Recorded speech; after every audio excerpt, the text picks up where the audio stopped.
जय Shri Ram. Mission depression free Bharat में मैं राशि आप सभी का फिर से हार्दिक स्वागत करती हूँ।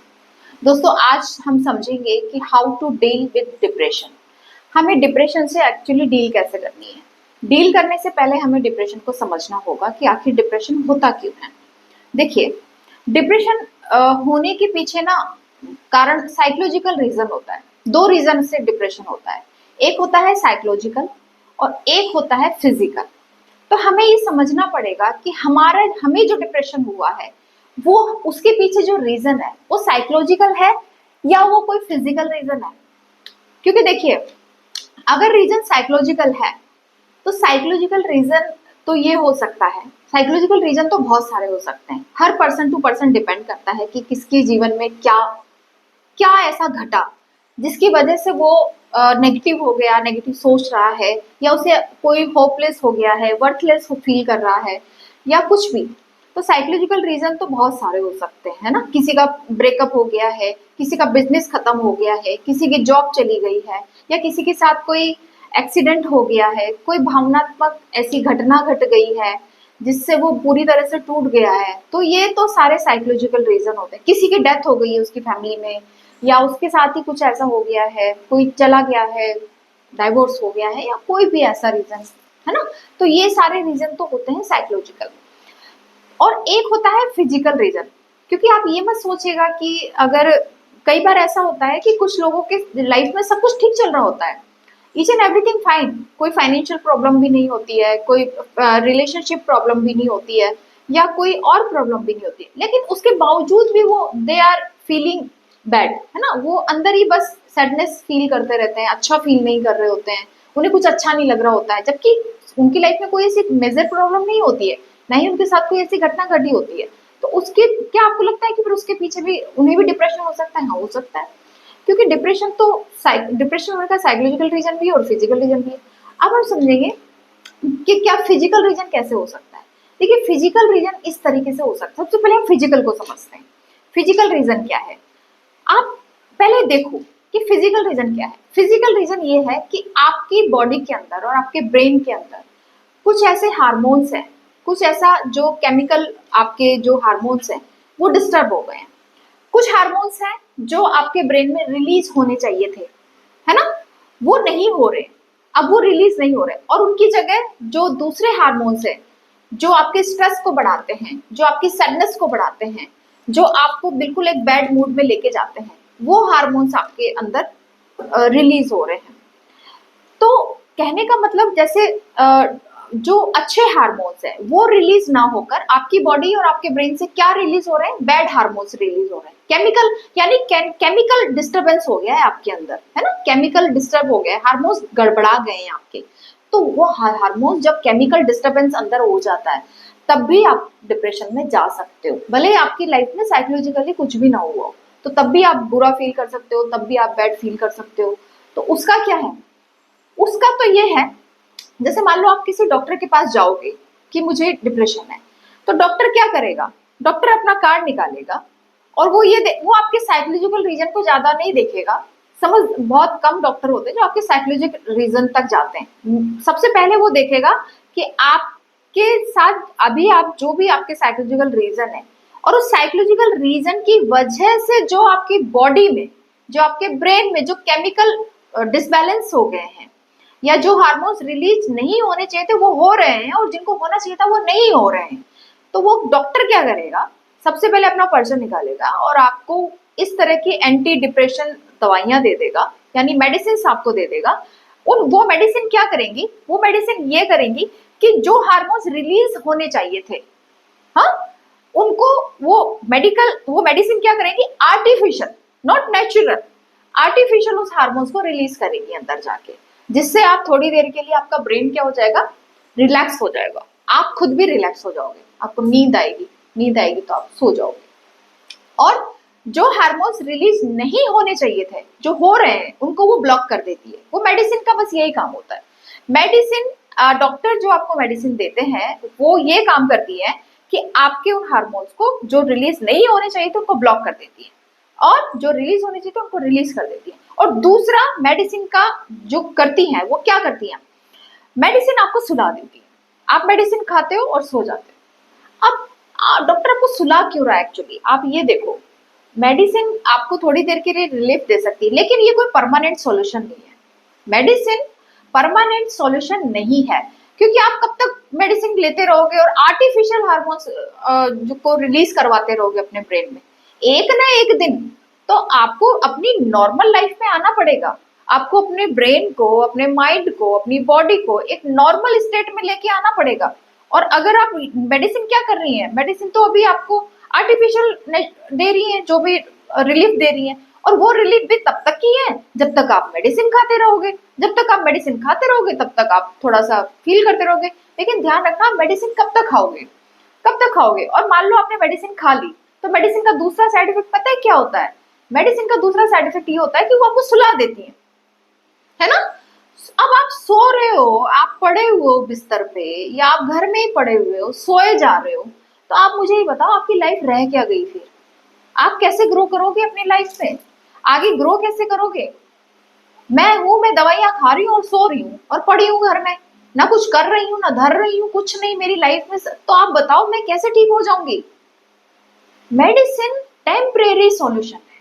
टेम्परेरी सॉल्यूशन मतलब कि एक आदमी मरा जा रहा है, उसकी जान निकली जा रही है, मेडिसिन उस वक्त उसको थोड़ी सी देर के लिए रिलैक्स कर देगी, ताकि वो एकदम से सुसाइड ना कर ले। कहीं ऐसा भी तो होता है ना कि कई बार आदमी बहुत परेशान हो जाता है और वो एकदम बहुत नेगेटिव हो जाता है और उसके साइकोलॉजिकल कंडीशन बहुत खराब हो जाती है, तो सुसाइड तक कर लेता है। तो डॉक्टर क्या करते हैं, वो सुसाइड ना करे, वो रिलैक्स हो जाए, इसलिए उसको मेडिसिन दे देते हैं डॉक्टर। लेकिन मेडिसिन परमानेंट सॉल्यूशन नहीं है, ठीक है, पहले तो ये। अच्छा, तो परमानेंट सॉल्यूशन क्या है? देखो, परमानेंट सॉल्यूशन है हमें अपनी साइकोलॉजी पे काम करना पड़ेगा, है ना।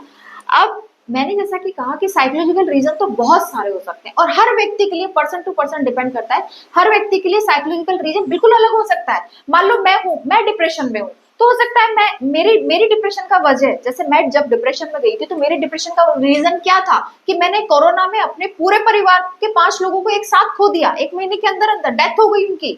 तो इस वजह से मैं डिप्रेशन में गई, है ना, कि मैंने एक बहुत बड़ा लॉस को फेस करा, तो मैं डिप्रेशन में चली गई। लेकिन वही कोई दूसरा व्यक्ति है, कोई लड़का है, कोई लड़की है, उसके डिप्रेशन का कारण कुछ और हो सकता है। उसने हो सकता है उसका ब्रेकअप हो गया हो, हाँ, या उसका ब्रेकअप की वजह से वो डिप्रेशन में चला गया, तो उसका रीजन क्या रहा डिप्रेशन का, उसका साइकोलॉजिकल रीजन क्या रहा, उसका ब्रेकअप। मेरे लिए डिप्रेशन का जो रीजन था वो मेरी फैमिली की डेथ थी, जिसमें मैंने अपने 5 लोगों को खो दिया, एक साथ खो दिया, मेरा अलग उसका अलग। अब कोई और पर्सन है, वो कंसिस्टेंटली फेल हुए जा रहा है, हाँ, वो कुछ भी करता है, कुछ भी उसकी लाइफ में अच्छा नहीं हो, वो जो भी काम करता है उसमें वो फेल हो जाता है, उसको कोई रिजल्ट नहीं मिल रहा। अब वो एक बार फेल हुआ, इट्स ओके, 2 बार फेल हुआ, इट्स ओके, 3 बार फेल हुआ, इट्स ओके, अब वो तो हो ही जा रहा है। तो उसका माइंड उसको क्या फील कराएगा कि भाई तू तो बिल्कुल मतलब किसी लायक ही नहीं है, हाँ। तो सारी दुनिया वो देखेगा अपने आसपास की सब लोग अपने अच्छा कमा रहे खा रहे, मेरी लाइफ में कुछ नहीं हो पा रहा, तो मतलब मैं तो बिल्कुल बेकार हूँ, मेरे को क्यों भगवान ने यहाँ भेजा, मेरी जिंदगी का कोई मतलब ही नहीं रह गया। वो होपलेस हो जाता है, हेल्पलेस हो जाता है, वर्थलेस फील करता है खुद को, है ना। उसको फ्यूचर में अपने लिए कोई अच्छा दिखता ही नहीं है, उसको लगता है कि मेरा तो कुछ भी नहीं हो सकता। तो उसके डिप्रेशन का कारण कुछ और है, वही किसी और के डिप्रेशन का कारण कुछ और हो सकता है। मान ली किसी के साथ एक्सीडेंट हो गया और उसका एक हाथ कट गया या उसका एक पैर कट गया, उसकी आंख छिली, कुछ भी उसके साथ ऐसा हो गया, तो वो उस वजह से डिप्रेशन में। तो डिप्रेशन के साइकोलॉजिकल रीजन तो बहुत सारे हो सकते हैं, बहुत सारे हो सकते हैं, अनगिनत। कोई कुछ नहीं कह सकते हम कि किसी पर्सन टू पर्सन डिपेंड करता है कि किसके लिए डिप्रेशन का क्या कारण होगा। लेकिन हमें ये समझना होगा, एक चीज आप ध्यान रखिए, आप किसी के भी पास जाएंगे, आप डॉक्टर के पास जाएंगे, आप सबके पास जाएंगे, अगर कोई भी आपको काउंसलिंग भी दे रहा है, तो वो देखिए आपका मस्तिष्क है, आपको समझिए, आपको सबसे पहले ना अपनी लाइफ की ना रिस्पॉन्सिबिलिटी लेना सीखो।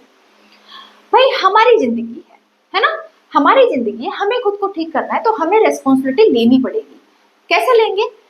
आपके अंदर जो भी साइकोलॉजिकल रीजन चल रहे हैं, हाँ, जो भी आप सोच रहे हो, आप अपने दिमाग में कुछ ऐसा सोच रहे हो नेगेटिव, जो आपको ये शो कर रहा है, जो आपको ये शो करवा रहा है कि अब तुम बिल्कुल बेकार हो, सब खत्म हो गया है, लाइफ खत्म हो गई है, अब कुछ नहीं हो सकता तुम्हारा।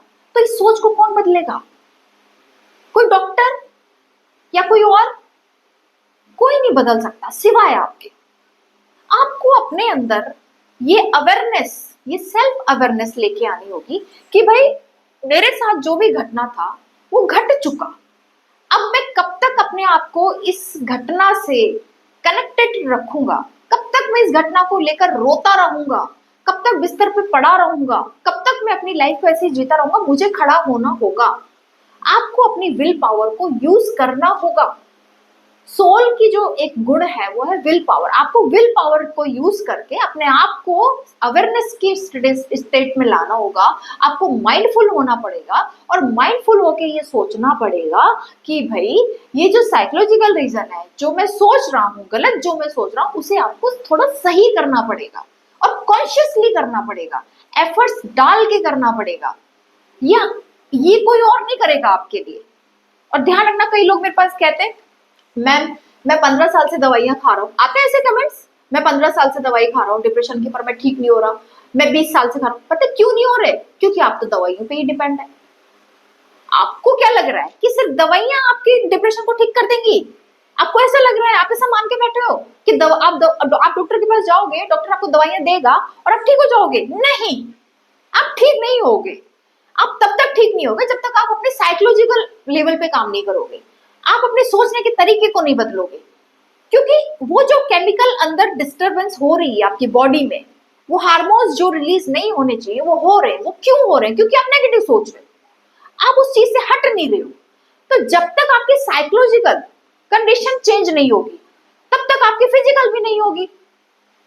जब तक आप यहाँ गलत सोचते रहोगे तो ब्रेन आपको उसी तरह से इमोशन देता रहेगा, और जिस तरह के इमोशन आपकी बॉडी में आते रहेंगे उसी तरह के ब्रेन उसी तरह के हार्मोन्स रिलीज करता रहेगा। और जैसे हार्मोन्स रिलीज होते रहेंगे, बैड हार्मोन्स जो आपको नेगेटिव, वो आपको नेगेटिव फील कराते रहेंगे, वो आपको सैडनेस फील कराते रहेंगे। फिर तो मेडिसिन टेम्परेरी सॉल्यूशन है, ये बात गांठ बांध लो। अगर आप ये सोचो कि मैं 1 महीने मेडिसिन लूं, 2 महीने लूं और मैं 2 महीने बाद ठीक हो जाऊंगा केवल मेडिसिन से, तो नहीं होगा। खाते रहो आप मेडिसिन, सोते रहो। सुलाता क्यों है डॉक्टर आपको? आपको पता है मेडिसिन देने के पीछे आपके क्या रीजन है? डॉक्टर ये सोचता है, डॉक्टर को अच्छे से पता है कि इस वक्त आप बहुत ज्यादा सोच रहे हो, अच्छे से जानता है डॉक्टर, एक साइकेट्रिक अच्छे तरह से जानता है कि आप इस वक्त बहुत नेगेटिव सोच रहे हो, बहुत नेगेटिव फील कर रहे हो, और आपकी जो ओवर थिंकिंग है वो बहुत ज्यादा कर रहे हो, है ना? कोई भी घटना घट गई उसको लेकर आप ओवर थिंकिंग बहुत ज्यादा कर रहे हो, आपका दिमाग चले जा रहा है, चले जा रहा है, चले जा रहा है, चले जा रहा है, राजधानी से भी तेज, इतनी स्पीड से कि इतनी स्पीड से तो मतलब हवा भी नहीं चले, इतनी स्पीड से आपके अंदर थॉट्स आ रहे हैं। तो डॉक्टर क्या करता है? दवाई देकर दिमाग को सुला देता है। अब दिमाग सो गया। अब दिमाग को क्यों सुलाया? ताकि आप सोचे ना। ध्यान रखिए, मेडिसिन ने क्या किया, आपकी वो जो ओवर थिंकिंग थी, वो जो बार बार दिमाग चल रहा था, उसको थोड़ी देर के लिए क्या कर दिया? डाउन कर दिया, शटर डाउन कर दिया, ताकि अब आप ज्यादा नहीं सोचोगे, है ना? अब आप ज्यादा नहीं सोचोगे, आपका दिमाग ज्यादा नहीं चटर पटर नहीं करेगा, तो क्या होगा? वो जो हार्मोन्स है वो बैलेंस होना शुरू हो जाएंगे। लेकिन अब आपने दवाई खाई, आप थोड़ी देर सो गए, फिर आप उठे, फिर आपको थोड़ा होश सा आया और आपने फिर सोचना शुरू कर दिया, फिर आपने सोचना शुरू कर दिया। अब आपके साथ क्या मिस्टेक हुई? आपको आपके माइंड को क्या मैसेज मिला कि यार तू जब दवाई खाता है ना तब तो आराम, तुझे बड़ा रिलैक्स मिलता है। होता है ऐसा, जब आप दवाई खाते हैं तो आपको रिलैक्स मिलता है। तो अब आप उठे, होश में आए, आपकी चेतना होश में आई, आपने फिर से सोचना शुरू कर दिया, साइकोलॉजिकल लेवल पर फिर से सोचना शुरू कर दिया, फिर से सोचना शुरू कर दिया, तो वो हार्मोन्स फिर से रिलीज होने लग गए, वो हार्मोन्स फिर से रिलीज हुए, फिर बॉडी में सिम्टम आ गए। अब बॉडी में जैसे सिम्टम आए फिर घबरा गए, आपको लगा कि अब मैं क्या करूं, फिर आपने दवाई खा ली। तो ये तो कोई सॉल्यूशन नहीं है। फिर आप कब तक दवाई खाओगे? फिर आप खाते रहो 1 महीना, 6 महीना, 10 महीने। मैंने अपनी पिछली वीडियो में भी बोला है कि जब तक आप अपनी विल पावर को यूज करके कॉन्शियसली एफर्ट्स नहीं डालोगे अपने आप को इससे बाहर निकालने के लिए, कुछ ऐसा नहीं करोगे, एफर्ट्स नहीं लगाओगे अपनी तरफ से, तब तक आप डॉक्टर के भरोसे डिप्रेशन से बाहर नहीं आ सकते, दवाइयों के भरोसे नहीं आ सकते। ठीक है? तो आपको कॉन्शियसली एफर्ट्स डालने होंगे। अब वो एफर्ट्स क्या है ये हम नेक्स्ट वीडियो में कवर करती हूँ। जय श्री राम।